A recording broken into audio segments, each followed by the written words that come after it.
Aí galera, vamos então para o quarto vídeo do mini curso Ventilação Mecânica, Dicas de Concurso.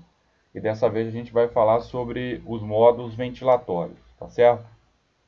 Mais uma vez eu queria agradecer a confiança de vocês que são membros do canal e espero que vocês gostem desse curso. E mais uma vez eu dou a dica aí, coloque nos comentários que tipo de vídeo vocês estão querendo assistir, qual o tema que vocês têm mais dificuldade, tá? Que eu elaboro esse vídeo e coloco aí para vocês, beleza? Então, nos modos ventilatórios, a gente tem basicamente dois modos ventilatórios, tá? A gente tem o modo ventilatório a pressão e o modo ventilatório a volume. O que quer dizer isso, né? Quando eu digo modo ventilatório a pressão e modo ventilatório a volume. O modo ventilatório é a maneira como você fornece ao paciente o ar, né? É como ocorre a interrupção da fase inspiratória, ou seja, a passagem da fase inspiratória para a fase expiratória. Lembra? Então, no ciclo ventilatório, você tem a fase inspiratória e a fase expiratória, né? A interrupção da fase inspiratória é determinada ou pela pressão, tá? Ou pelo volume. Pressão e volumes determinados, pré-determinados, tá? Dentro da ventilação mecânica. Então é isso, o modo ventilatório é isso, é como você fornece o gás ao paciente, o ar ao paciente e como ocorre a interrupção do ciclo inspiratório e a passagem para o ciclo expiratório. Então cheguei a uma determinada pressão pré-determinada, né? Cheguei a uma determinada pressão pré-determinada, a passagem da fase inspiratória para expiratória. Então, para de entrar o ar e aí começa a sair o ar. Quando eu estou no modo ventilatório a volume, quando eu chego num determinado volume pré-determinado, há a passagem, então, a interrupção da fase inspiratória e a passagem da expiratória, ou seja, para de fornecer o gás, o ar, para os pulmões do paciente, e aí passa para a fase de expiratória, né? Abre a válvula expiratória, o ar sai dos pulmões através da expiração, tá? Então é isso que é o modo ventilatório. Então a gente vai falar cada um desses modos ventilatórios.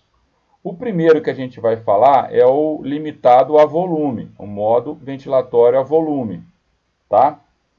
Esse modo ventilatório a volume, ele é a maneira como você vai ofertar o volume pré-determinado. Então, eu tenho um volume corrente pré-determinado, tá? Então, eu estipulo esse valor pré-determinado, e aí, quando chegar nesse valor pré-determinado, ele interrompe a fase inspiratória e passa para a fase expiratória.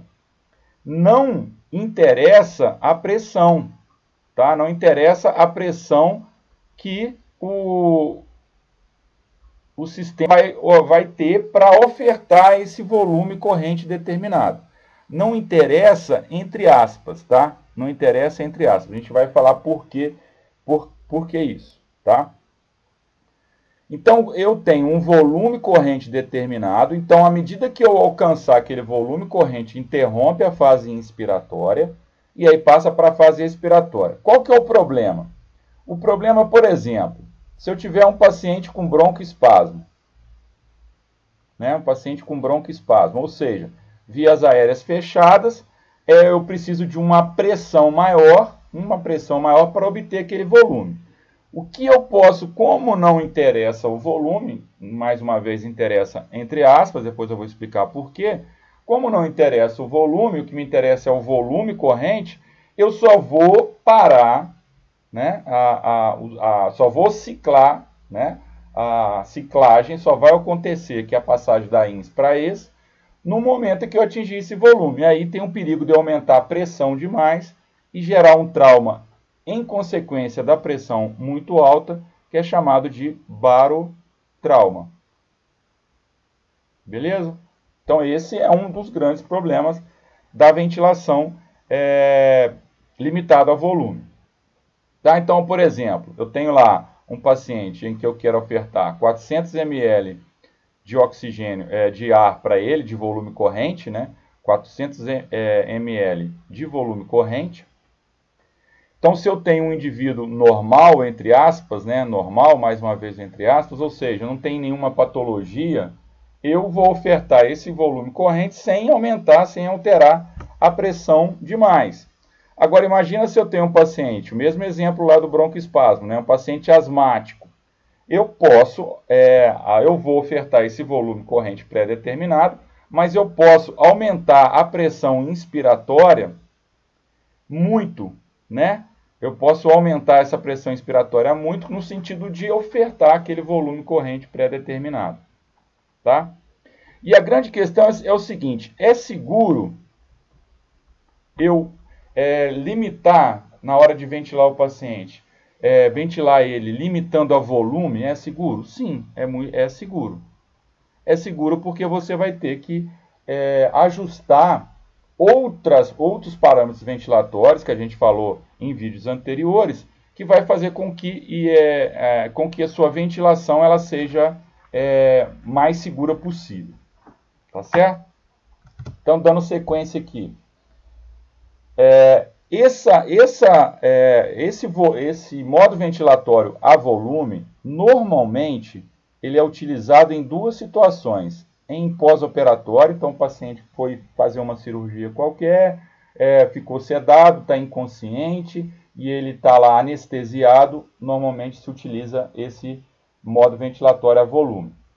Em outra situação, é o paciente com uma doença neurológica grave, tá?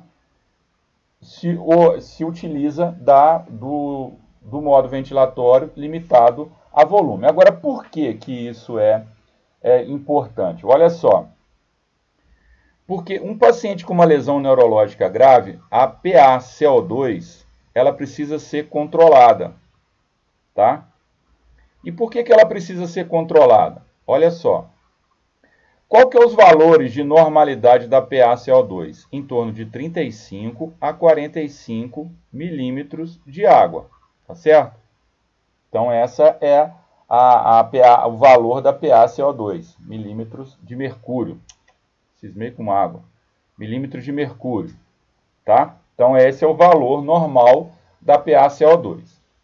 Quando eu tenho uma PA maior que 45 milímetros de mercúrio, eu tenho o que a gente chama de hipercapnia.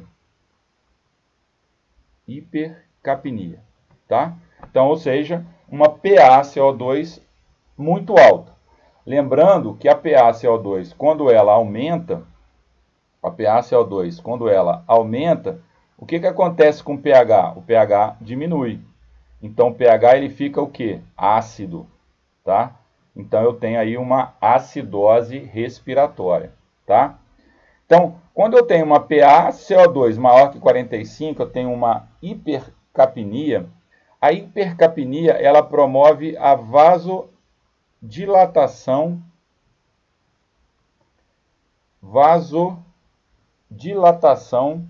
cerebral.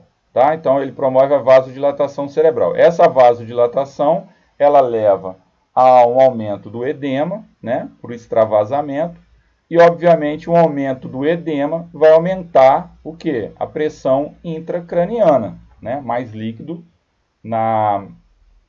no cérebro, no encéfalo do indivíduo, vai aumentar a pressão intracraniana. E isso não é legal. Aumento da pressão intracraniana leva a uma diminuição na perfusão tecidual, na perfusão cerebral, na perfusão do tecido cerebral, tá? Se eu tenho o contrário, então por isso é que eu preciso fazer...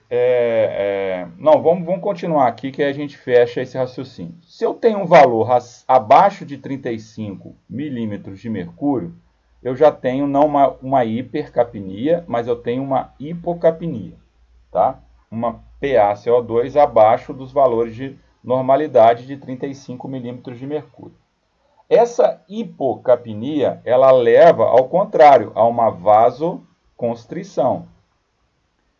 Essa vasoconstrição, ela leva a uma diminuição, numa vasoconstrição, leva a uma diminuição na pressão intracraniana, tá? Então, quando eu tenho um paciente com uma doença neurológica grave, essa estratégia de diminuir a PaCO2 para abaixo de 35 milímetros de mercúrio, promover uma vasoconstrição e diminuir a pressão intracraniana, obviamente essa pressão intracraniana diminuída, ela tem que ser durante um tempo só, né? Você não pode diminuir demais a PaCO2, porque você vai proteger o tecido cerebral e comprometer os outros tecidos do corpo, né? Mas ela pode ser uma estratégia no sentido de diminuir a pressão intracraniana. Então, por isso, tanto para mais quanto para menos, se utiliza a estratégia ventilatória limitada a volume, o modo ventilatório limitado a volume. Tá? Por quê?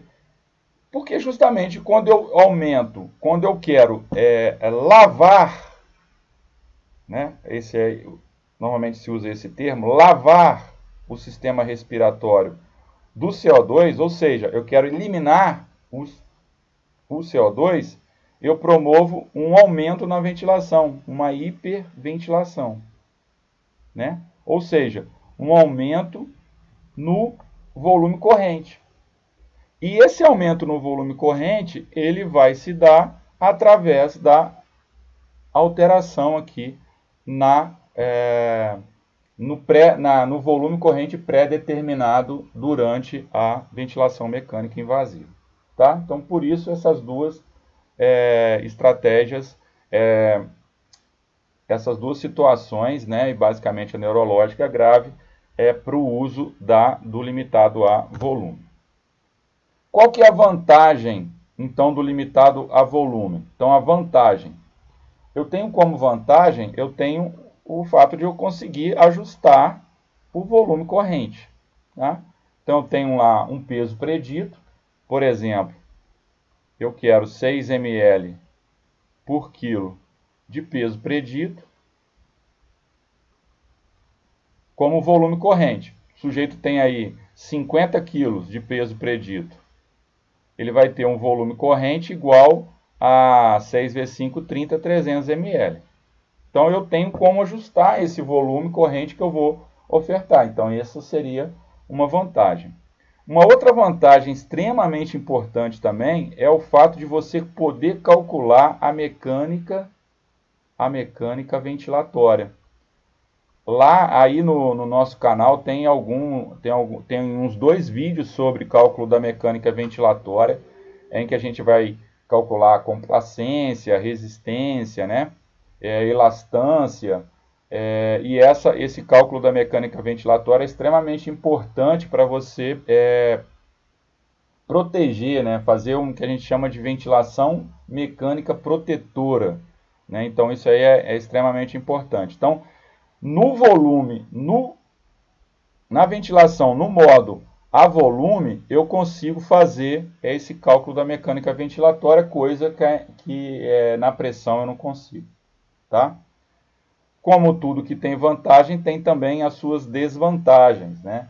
E a grande desvantagem do volume, do modo ventilatório a volume, é o fato do fluxo ele ser constante. Né? Então, o paciente, às vezes, que necessita de um fluxo maior, o que a gente chama o paciente que está entrando no ventilador, né? Está puxando o ar e o ar não vem, né? Porque é determinado, esse fluxo ele é constante, em torno de 40 a 60 ml por segundo. Né? Então, o fato do fluxo ser constante, não adianta o paciente puxar o ar quando ele necessitar, que esse ar não vai vir, não tem como vir. Né?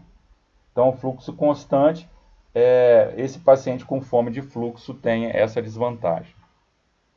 Tá certo?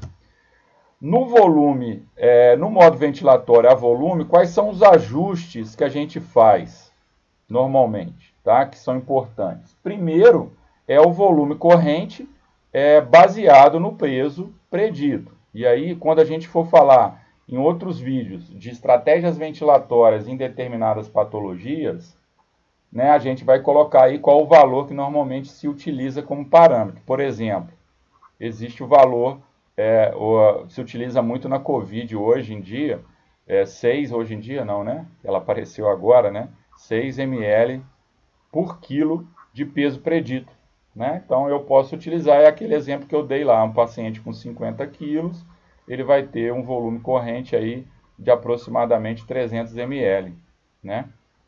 Então eu ajusto o volume corrente. Outra coisa que eu ajusto e que é constante, que eu acabei de falar, é o fluxo, em torno de 40 a 60 litros, né? Eu falei ml, mas na verdade é litros por minuto. Então, o fluxo eu também ajusto. Eu ajusto o tempo inspiratório. Na verdade, o tempo inspiratório ele é determinado pelo volume corrente e pelo fluxo que eu coloquei lá, tá? Então, eu não tenho como ajustar o tempo inspiratório, mas ele é determinado. Então, quando eu quero alterar o tempo inspiratório, eu tenho que mexer no volume corrente ou no fluxo, tá?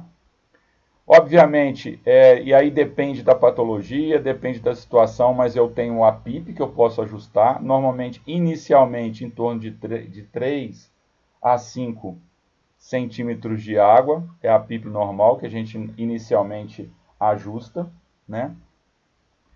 A pausa inspiratória, que só existe nesse ajuste a volume, modo ventilatório a volume, e essa pausa inspiratória é a que normalmente não, né? É que nos possibilita o cálculo da mecânica respiratória e está em torno de 0,5 segundos, em média, né? Aí você pode aumentar essa pausa inspiratória. Essa pausa inspiratória, ela tem a função também de redistribuir, de distribuir o ar, né? E aí permite com que eu, na mecânica ventilatória, eu calcule um parâmetro extremamente importante, que é a pressão de platô, tá? Que é justamente a pressão em que, no momento em que o ar está todo distribuído pelos pulmões. Isso me dá uma informação extremamente importante, não só a questão da pressão inspiratória máxima.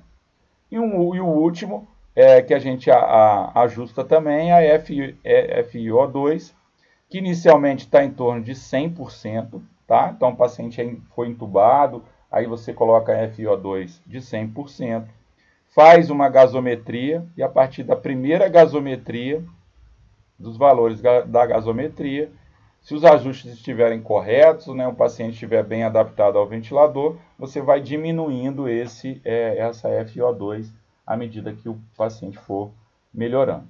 Beleza? Então é isso que é a respeito do modo a volume.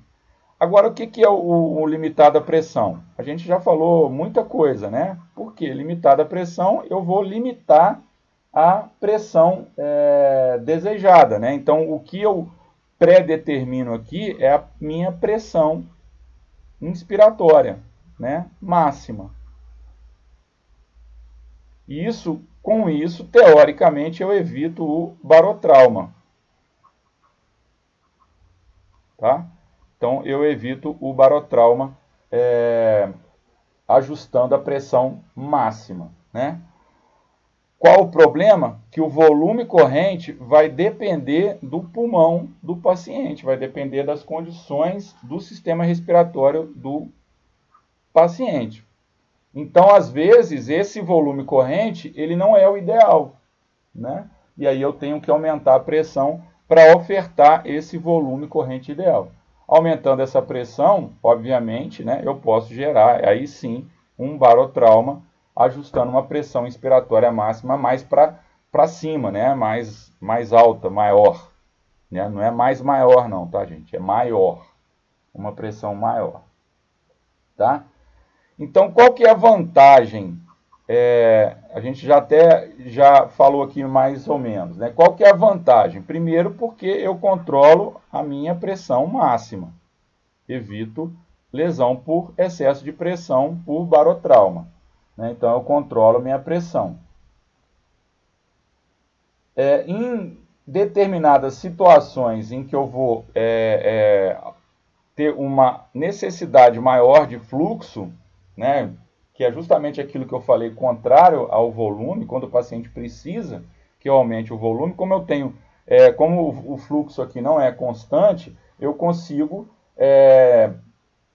ofertar o fluxo necessário dentro da pressão, controlando essa pressão máxima, através protegendo esse sistema respiratório. Tá?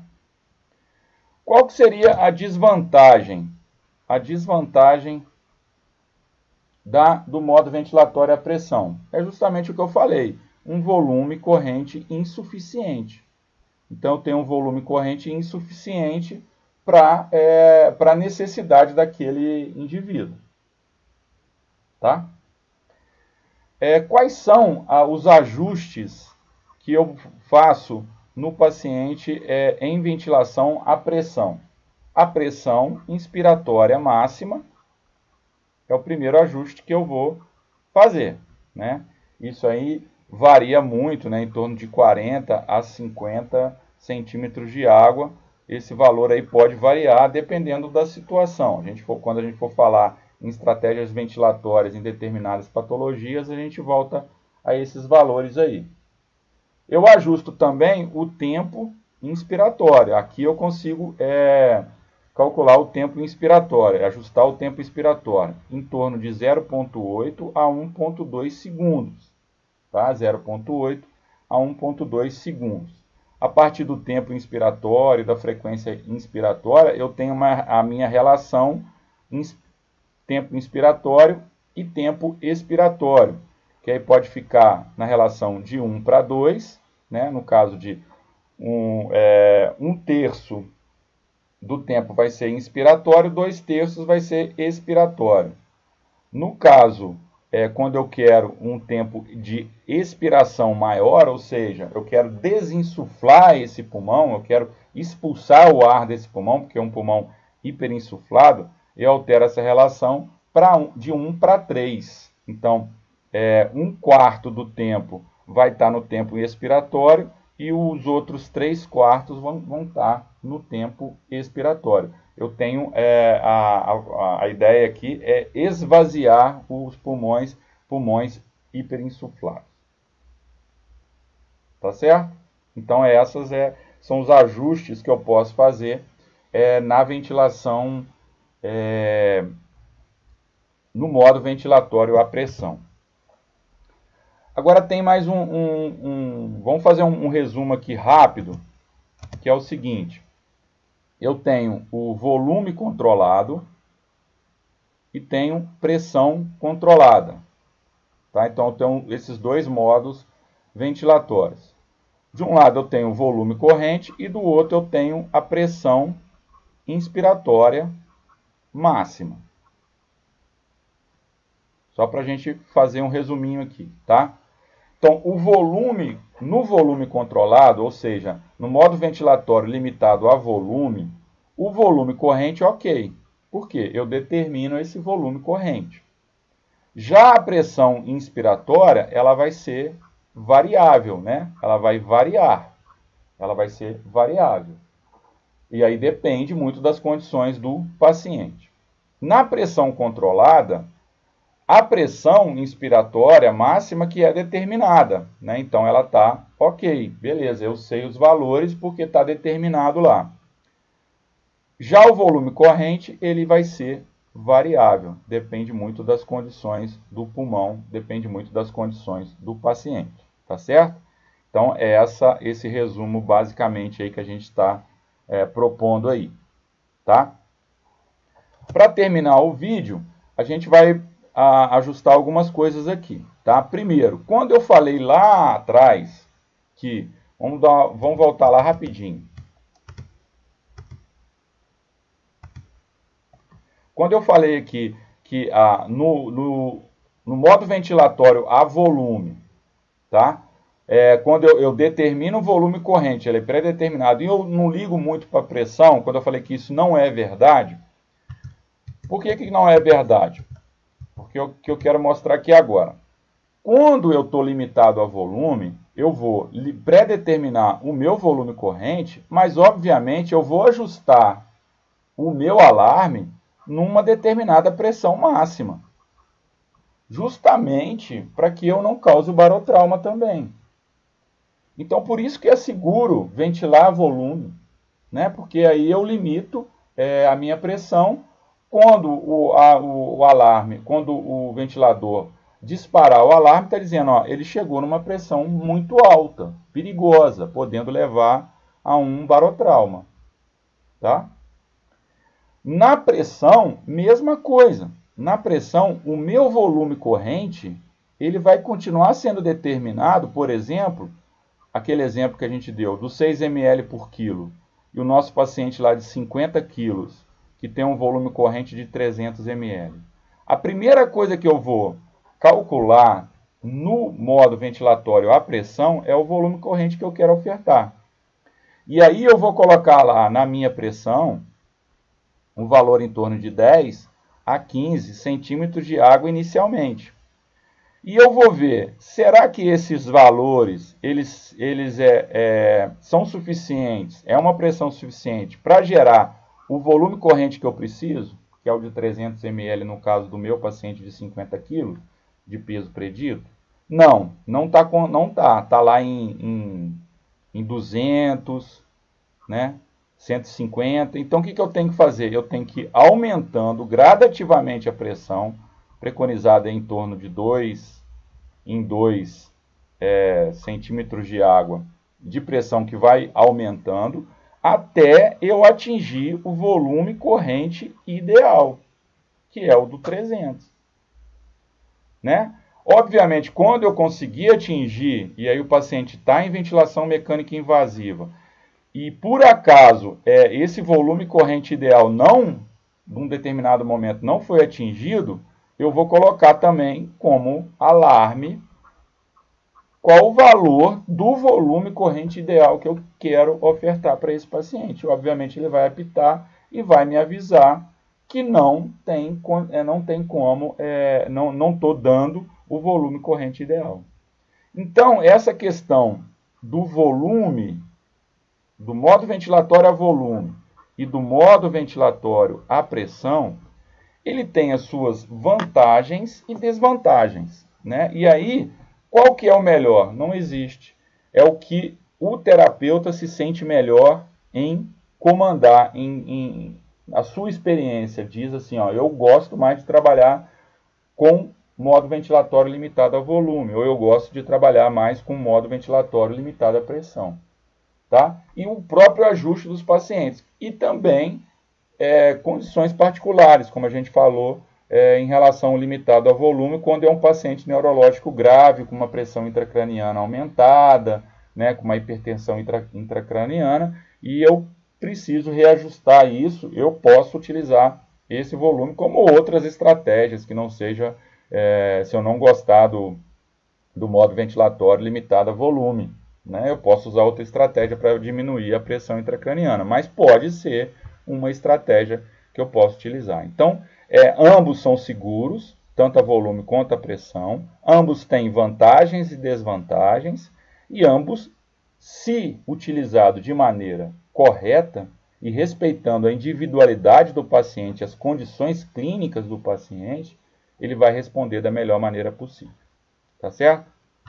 Então, galera, esse é o nosso quarto vídeo da série do curso de ventilação mecânica, dicas para concurso. O objetivo é isso, então o foco é em coisas que eu acho que pode cair em concurso, tá? Mais uma vez eu agradeço vocês que são membros, a confiança, e o próximo vídeo a gente vai falar sobre as modalidades ventilatórias. A gente falou sobre modo ventilatório, agora no próximo vídeo a gente fala sobre modalidades ventilatórias. Espero que vocês tenham gostado e até o próximo vídeo.